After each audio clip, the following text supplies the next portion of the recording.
Hi, welcome to James Miller Lifeology, where you learn to simplify and transform your spirit, mind, and body. My name is James Miller. I'm a licensed psychotherapist and a composer. Thank you so much for joining with us today. Let's get started. I really wanted to take a quick second just to thank all of you who continually support and listen to James Miller Lifeology Radio. It has been such an exciting adventure for me. There are so many amazing things that are happening over here that I definitely want to share with you. So for the next few months, every person who signs up for my free newsletter will be entered into a drawing. In this monthly drawing, whomever wins will win a free 30-minute Skype call with me, James Miller. I will help you simplify and transform your spirit, mind, and body. So go to my website, jamesmillerlifeology.com, and sign up for my free newsletter there. Who knows, maybe you will be the lucky winner. So sign up today. I have a great show for you today. I'm going to give you some tips to help you effectively support others. I'll also be interviewing mental health advocate and motivational speaker Nancy Virden, who shares her personal story of finding her support with her mental health struggle and how she inspires and encourages not only people struggling with mental illness, but those who support them as well.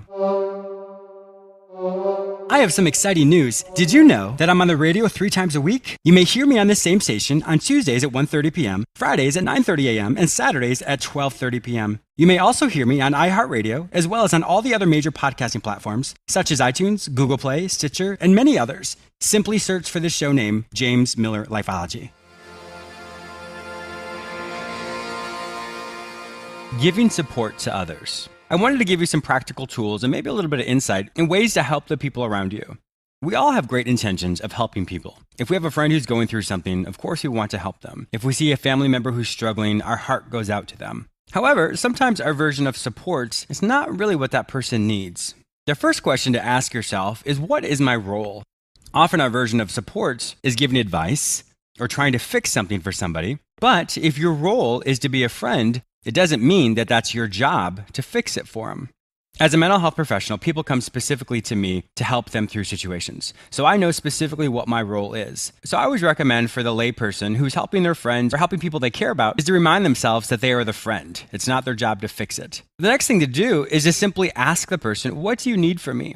There's nothing worse than a person telling someone else how upset they are, how overwhelmed they are, and the other person, instead of listening, tries to give advice. Well, you need to do this, or you should do this, because the person who's struggling doesn't hear that. They're not wanting to hear that. So it's always good for you who's trying to help the person to simply say, what do you need from me? Do you need a shoulder to cry on? Do you need some advice? Do you need me to check in with you? That simple question really sets the stage to be effective in your support, as opposed to inadvertently causing more distress for the other person. It's so important for us to not assume that we know what that person needs. It's just simply asking them. The next thing we have to really be vigilant of is patience. We offer them the support they need. And then sometimes we think, oh, that's it. The person's now fixed. Everything should be right as rain, and we can go on with our lives. Sometimes that happens, but other times it doesn't. When you find that you're getting frustrated, when you find that you're not able to give them what they need, then perhaps you've switched your role to the fixer. You're to that person that has the best advice, or the person that knows exactly what to do, and this is how they should get over it or get on with their life. Great intentions, but unfortunately you're causing a rift again between the two of you because you're wanting to fix it. And that's when you can recognize if that's changed because you don't have the patience like you had before.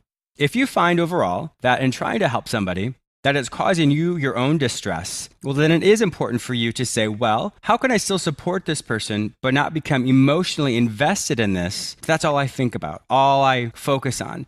Because you yourself have your responsibility to maintain your own life. So it's really important for you to create those boundaries as well. If the person wants you to check in with them all the time, but yet you have your own family or you have your own responsibilities that you need to accomplish, then it is important for you to set limits and say, I would love to help you. However, these are the times in which I can check in with you, or these are the times that I'm available to help you. It's important for all of us to create a support group that we all can help each other.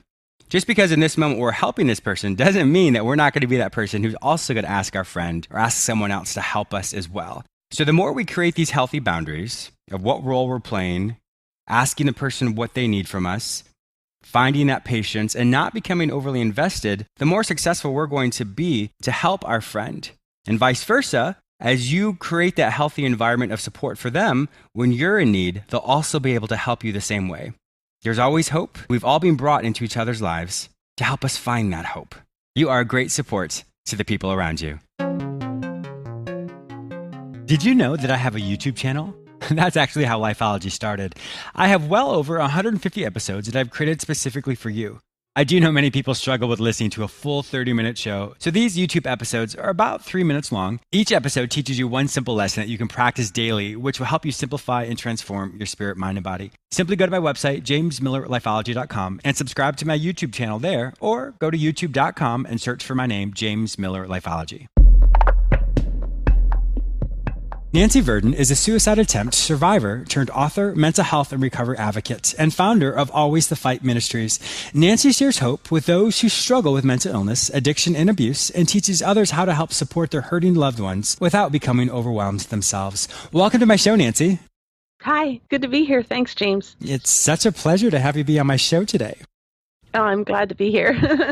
Oh, great. Now, the person with whom I'm speaking right now is not always the person that was kind of grew up in life. So I would love for you to give us a little bit of a backstory of where you were back then and the transformation that's happened in your life and all the things that you're doing to help instill hope and support the people who may struggle with mental illness. Sure. Well, as far as back as childhood, I'd have to say I grew up in a very hostile and violent situation. I wasn't sure who I was. I don't remember if I ever really had a sense of me. I married young, and I married somebody who I thought was going to rescue me and make me whole, and that's not how it works. No.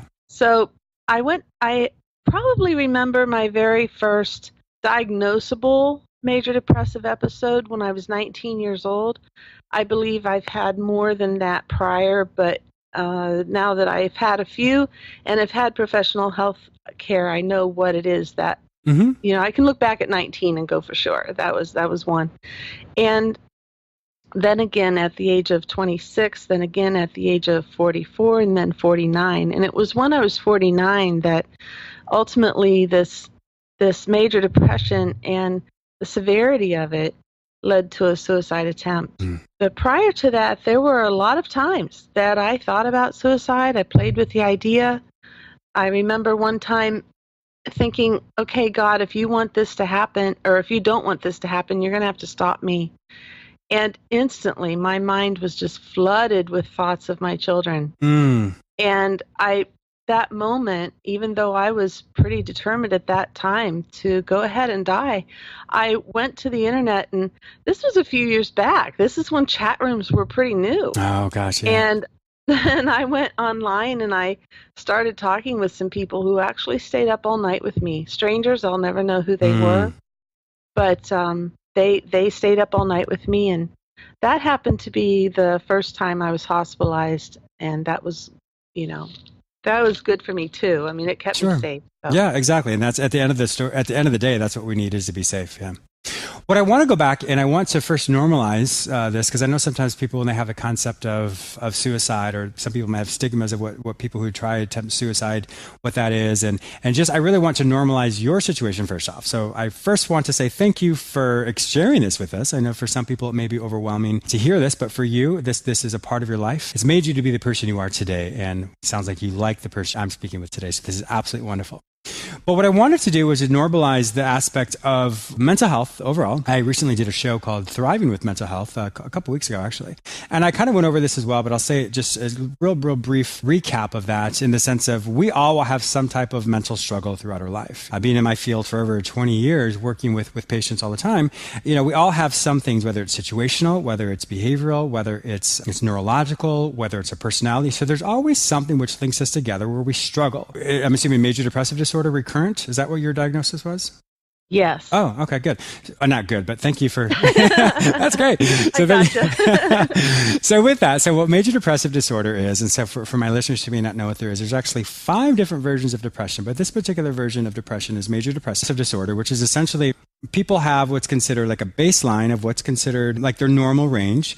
But for major depressive disorder, what it is they have episodes of depression. And these episodes of depression aren't just like, oh, I've had a rough day, I'm feeling bad. It is so visceral and so powerful that the episode itself can last between a week to almost 2 months, really. But it's so profound and so powerful that the person that is not in that major depressive disorder, you wouldn't even recognize them because they're helpless, they're hopeless. There's no light at the end of the tunnel, if you will. It just seems as if everything is so bleak. And then so when that episode leaves or when the episode ends, then they go back up to what their baseline is, and they'll go for another few months, and then they can drop down again. And so when it's a recurrent part of the major depressive episode, and I'm trying not to get too technical here, it just means it happens quite often. And so people, instead of it just lifting and people going throughout their day, it will happen. There'll be cycles of that happen throughout the year. Does that sound about right with you? Yes. The only thing I would tweak there is that when I was thoroughly depressed, to the point that, even as a Christian, James, I've been somebody who has served the Lord Jesus since I was a teenager. And yet, even at that time, I thought God can't even use me. That was pretty dreadful for me. Sure. Because I've been somebody who has always been in some sort of ministry or another. So to even be at that point was very severe.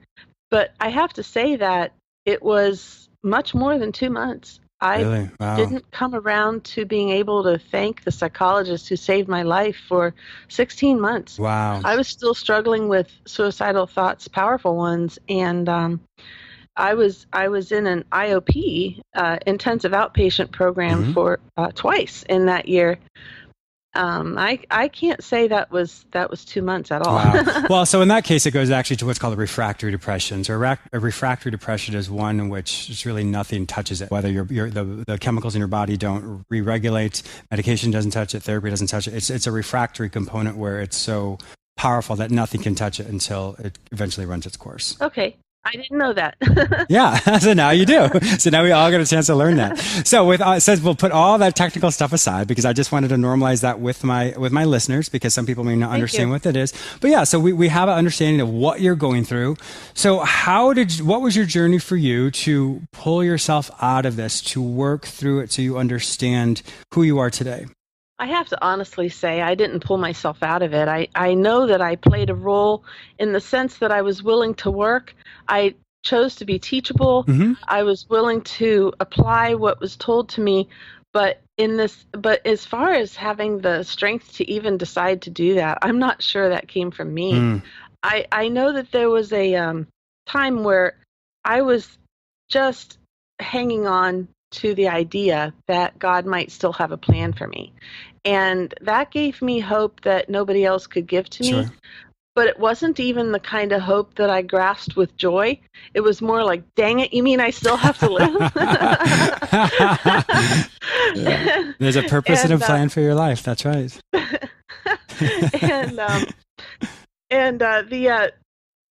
Probably one of the first lessons that started to peek through that darkness was when my therapist told me that it was okay to get my needs met. Wow. I have to say that was brand new. And I was 49 years old. If I had heard that before, I'd never grasped it. And I thought that was amazing. I remember sitting just kind of straight up in my chair and I was like, really? That's not selfish? Wow. I didn't understand. I thought my entire life was about serving other people. And one of the things that has really changed is that I know now that my life is about serving other people, but it's in a pure way. Yes. It's not in a, I have to do this way. It's in an, I want to do this way. And that comes from a place, if I can stop for 1 second, that comes from a place of strength, that comes from a place of choices. We often don't realize that we have choices in everything we do. Some of the choices we make, they're not healthy for us, but other choices are. And so in this particular essence, it came from this particular choice for you, it came from a place of power, of strength, of wanting to serve as opposed to being told or mandated to serve. Absolutely. I had been raised with a type of religion that was what some might call legalistic, in the sense that it was, I have to please God. I have to do all the right things to serve God. Jesus won't like me if I don't do this and that and the other thing. And the bottom line is that while I believe there are certain commandments or whatever that we're supposed to obey, his love for me is passion. It's not pity. And it's not, okay, fine, you did enough today and tomorrow, we start all over again. It's, I love you so much that even if you screw up, I still love you. Yeah. And the concept of living one day at a time and getting your own needs met through however that needs to be done was just brand new. and yet very much what I believe my faith is about.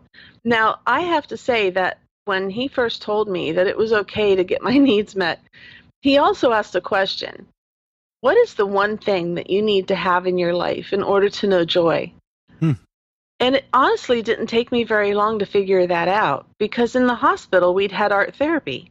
Oh. Now, I'm creative to the bone, and it was something that I set aside and allowed myself to use for other people on a regular basis, like when I was teaching crafts to kids or things. But I didn't use it just for me. It never made sense that I could just sit down and do art for me. And so when he said that, my instant answer was creativity. Without it, I feel like I'm shriveling up inside.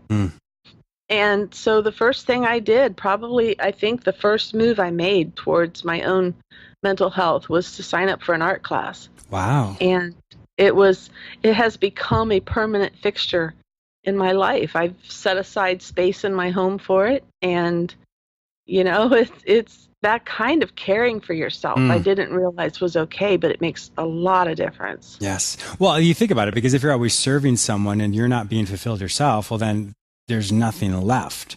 Right. If, you think of if you pour water into a glass and all of a sudden the water drips out, well, that's you serving people, but there's no more water. Well, then there's nothing more to give. There's nothing more to come out. Left. And so in that Right. you're always exhausted and you're always drained, and there's no life. There's no life in you at all, or a person who does that all the time. I'm so glad to hear that you found that art. It's funny, I actually worked in a partial hospitalization program years ago, and I facilitated the art therapy. And so it was, it's nice to hear you say this as well, because I would see so many people who just had joy with that as well. You could just see their faces light up with everything. And they spent hours and hours in there. And it's such a beautiful, creative time of just reflection and getting lost in the beauty of one's mind and the creativity. Yes. Mm-hmm. Yes. Every time I've been in a hospital, and I've been in 4 different times, I've shot for the art room. That's great. Yeah. So now with that, you've kind of moved into a different direction as far as you advocate as well. Tell me more about the advocacy that you do. Well, sure. You know what? My aim is through writing and public speaking to get across to people who are really struggling. I should say my main audience, the ones that I really want to talk to the most, are those who are on the edge and thinking about suicide right now, or perhaps have already attempted. My secondary audience is people who want to be supportive but don't know how. Because the number one pain that I have observed in support groups and otherwise that I've had attachments to people who struggle is that there's not the kind of support out there that people really need to start to feel strong and feel better. There's a lot of condemnation. There's a lot of accusation. There's a lot of desperation from support people who are just wanting you to be back to normal already. Yeah. But there's not a lot of loving, non-judgmental acceptance. And that is really, I think, all that people who struggle with mental illness or addiction are asking for. Yeah. And I think that's absolutely right. I mean, there's people who may not struggle with that at all. It is a simple, well, just stop. Why can't you stop doing this? Well, get over it or move on or whatever that is. And it really minimizes people in the struggle that they have. Because if it was that easy, you would have done it. We would have done it and already. I find it very minimizing when I hear, people say that to other people, because it's like, we're all intelligent people. Why would you tell me just get over it? I would have tried that already. Thank you. Or if you've attempted suicide, you were just seeking attention or something like that. Well, I needed attention so badly that I was willing to give up my life because I didn't have it. Yeah. I wasn't trying to kill myself because I wanted you to think I was, a sorry sack and you would come around me. I was trying to end my life. So it's not simple to go around and point to anything and say that is just this or just that. I don't care what area of life you're looking at. We are complex people, and there's a ton of things going on behind every story that not everybody else is going to know.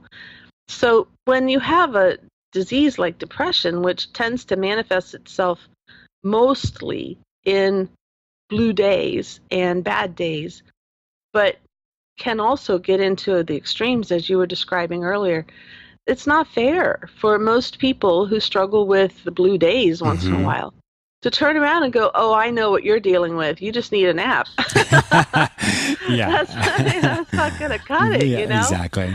So, but how can you show something that doesn't show? I could show you a skin wound. I could show you cancer. I could show you anything, but I can't show you my depression. You just have to believe me. Yeah, exactly.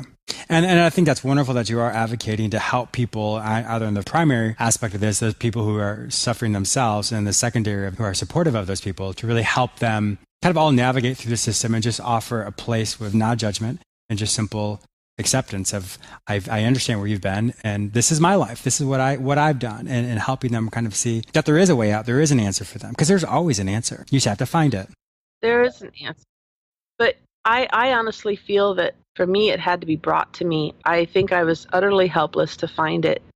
It was something that if I did not have professional mental health care at that time, I would not be here, because it was simply a matter of time before I would have tried again. In fact, I did try again while I was in the hospital. Yeah. So it was just not. I kind of. I guess I kind of stiffen a little bit when we suggest that anybody can find their own answers, because I've just not found that to be true. I think when you get to the end of everything you've ever tried, you need help. There's not going to be just you finding your hope again. It's not going to happen that way. Correct. Yeah, but the good thing is that there is always hope. That whether it's through your ministry, through my show, but the point is if I can't find it, someone's going to help me find it for me. Hope is hiding. Yeah. It hides behind these black curtains of confusion and fear and despair, but that doesn't mean it's not there. Exactly. It just means we're blinded to it for the moment. And that's one thing I've loved about being I guess sometimes I call myself a healer, if you will, in the sense of the mind, being a psychotherapist for so long, to be able to help people find that way, and just to see that, years later, I may never, many people I worked with, I may never even know what happened with them in the sense of where they are today. But if I get that random email to say, James, I was thinking about you, you worked with me 15 years ago, and I want you to know this is where my life is. And to know that I could be a part of that in some small way, or you can be a part of it in your way, all that, it's just a beautiful thing. And so to help people just in any moment. And that's one thing I always like people to realize is just kind of what you said before, behind closed doors, our story is completely different than maybe how we may present to the world. And just that simple concept of making your environment be an environment changer. So for me right now, I'm talking to you and I'm talking to my listeners. So you and I, Nancy, we're changing our environment based off of what our listeners are hearing us. And everything we do, we literally have the ability to change our environment to such a degree by a simple smile, or to do something where people are like, oh, I needed that, and we don't even know what we can do when it comes to changing that world. But it's just a beautiful thing. Oh, yeah. Yes. And I strongly recommend that when you know someone who's struggling, whether it be depression or anything else, don't assume they need their space. Just because they're not answering you doesn't mean they need their space. Sometimes they just need you to reach out repeatedly and tell them how much you care about them. If you leave them a message on their phone and they never call you back, leave another one. It doesn't matter how many times they ignore you. They're struggling to survive that day, perhaps. And if not, they're just struggling to have the energy to function. You may see them at work and then they don't respond to you outside of work. That doesn't mean they don't care about you. If you know they're struggling with depression, they're struggling. Exactly. And the best thing we can do is just be there. And I want to take it, maybe piggyback off that just a little bit. When we support people, we have to remember we can't fix this for them. We're there to support. Right. It's the support is a key word. If that is making them, just stopping by and bringing them a meal, or maybe cleaning their house, or just giving them sending them a text or giving them a phone call. That is what they need, is to let people know that people care about them. But if all of a sudden I think, oh, you know what, this is what you need to do, and I have the right answer for you to work through this on your own. Well, that doesn't work really, because it's not my job to fix it for people. We all have to find our own way. But my job as a supporter and my encourager, and the layman's role, is to help them in a way where I just simply give them a call, or say, I'm thinking about you, or I miss you, or hope you have a wonderful day today. And, so we all have our role to play when we're helping these people. And then, of course, me as a professional, that's a completely different story. But when it comes to me as a lay person, that is what we have to do. Our job isn't to fix it for the people who are struggling. Well, for one thing, we have to be humble and realize we're not diagnosticians and we don't know what we're doing. Yeah. Most of us are not mental health professionals. Yeah. So to just make that jump into, oh, I know how to fix this is pretty powerful, and it's based on stigma. Yeah, it really is. You've got somebody with a heart attack, you're probably not going to stand there and go, oh, you just need a strong bath. It's not going to fix it when we're out of our realm. We have to admit we need the experts in this situation. But after that, I think sometimes our so-called support is just a matter of trying to force the other person back into normalcy so that our lives can feel better. Exactly, because then we can go back to the status quo is and do the things that are healthy for us. Yes, and that's really hard when you've got a husband who's hiding in the closet and can't get out, and you've got a little 4-year-old boy asking what daddy's doing. Mommy, you just might get a little stressed. Of course. So it's understandable, but at the same time, the patience that is called for, I met that particular father, which is why I use that story, and he was just feeling so low. Maybe I just need to die because maybe my son needs a different kind of father. Oh my gosh, I'm so sorry to hear that. It's just, depression lies to you. Yes, it does. And so none of this was her fault. I don't want to put any blame on her. I'm just saying that he would have benefited from, honey, I love you. I'm sorry you're in the closet. Can I sit with you? And that's the thing. We don't know until afterwards, So hopefully if that often. Yeah, sure. And if that were and moving forward, perhaps that is something that she'll be able to do. Have you ever heard of what's called the Wellness Recovery Action Plan, a WRAP program? I have, but I don't recall it. I just remember hearing about it a long time ago. Sure. It's and I'm not endorsing this. This is just something I've worked with that I think it's something that some people have worked with, which really just helps the person lay out when they're doing really well to when they're not doing well, the whole spectrum of that. And what it does is you get to talk about what are the characteristics of your personality when you're doing well, and what are the characteristics when you're not doing well. When people see you, how will they know when you're doing well, and how will they see when you're not doing well? And so it goes through the whole spectrum of when you're on top of the world and then when you're not, and sometimes even to the hospital, and then what's the plan to get you back on track. But what I really love about this particular plan is it puts you, not you personally, but it puts the person who is ever struggling with whatever emotional distress they're experiencing, puts them in control of what their needs are all throughout that. So if they're doing well in the moment, well, they can kind of think, well, historically, let's say if I've been in the hospital, this is what I didn't like. I didn't like going to this hospital, or this doctor I didn't feel comfortable with working with. So I want to make sure that if I do go to the hospital again, that I don't have to worry about that. And so this plan itself is a beautiful, wonderful thing. Yeah. In fact, the person who created it, she was a patient at one time, and now she's a mental health advocate as well. But so I do really recommend things like that when someone can kind of think through the whole journey of their whole life, as far as when they're on top of the world and when they feel as if they're either in the hospital or not, but just looking at what their needs are, when are things breaking down, what are some triggers, how do they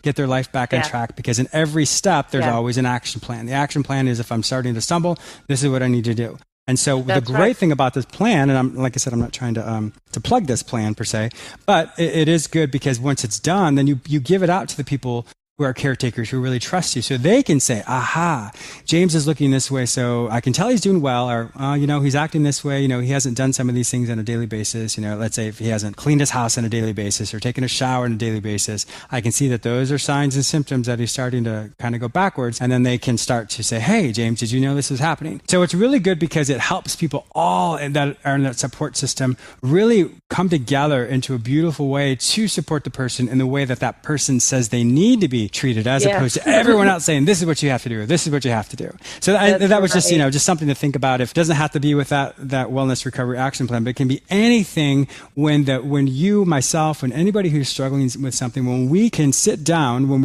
we have the clarity of mind to come up with what do I need, what worked and what didn't work, as opposed to let me just go through this again and play it by ear. Because when you play it by ear, as we've all experienced, it doesn't have the healthiest outcome at times that it could. That's right.